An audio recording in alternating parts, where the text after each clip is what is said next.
مادر جان، ما که امروز به پای ایستاده ایم، این همه نتیجه زحمت های شماست. خیلی زیاد دوستتون می‌دارم با تمام وجود و قلبم، که این را گفتنش خیلی مشکل است. بعضن سخت پزمانتون میشوم و با شنیدن صدایتون خود را آرام میکنم.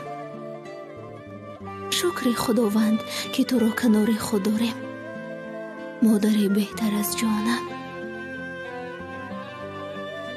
مادری جان، چشم و ابروی تو را پزمان شدم، از دوری ها شعله روی تو را پزمان شدم. خواب می کردم براحت در سر زانوی تو، دور و مرجان مانده و زانوی تو را پزمان شدم.